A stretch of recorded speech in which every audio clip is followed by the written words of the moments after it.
বছরের শুরুতে নতুন ক্লাসে নতুন বই নিয়ে যাওয়ার আনন্দই আলাদা।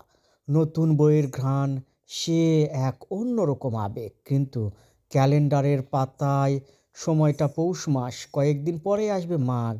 আবহাওয়ার পূর্বাভাস বলছে সামনের দিনগুলোতে শীত আরও বাড়তে পারে। কিন্তু স্কুল খোলা থাকলে তো শিশুদের স্কুলে না পাঠিয়ে উপায় নেই। তাই অভিভাবকদের এই সময় নিতে হবে বিশেষ সতর্কতা।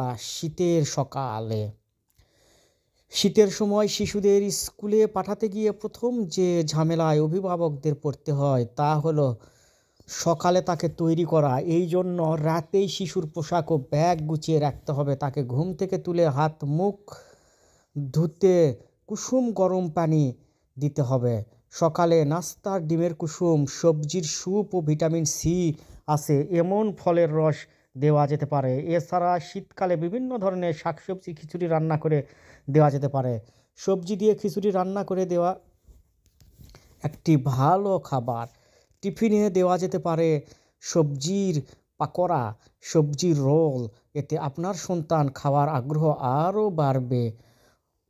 স্কুলগামী শিশুদের ক্ষেত্রে পোশাকের ব্যাপারে সতর্ক থাকতে হবে। সকালে শীতের প্রকট একটু বেশি, তাই স্কুলের ড্রেসের উপর অতিরিক্ত একটি শীতের পোশাক পরিয়ে দিতে হবে। প্রয়োজন ভেতরে একটা গরম ফুল হাতা গেঞ্জি পরানো যায়। এতে স্তরে স্তরে তাপ উৎপন্ন হবে। শীতের বাতাস থেকে গলা আর কানকে বাঁচাতে ব্যবহার করতে হবে মাফলার ও টুপি। পায়ে জুতার সঙ্গে মোটা মোজা।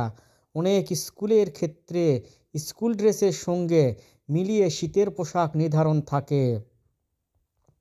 শিশুদের গরম পোশাকটি যেন খুব বেশি ভারী না হয় সেটা দেখতে হবে।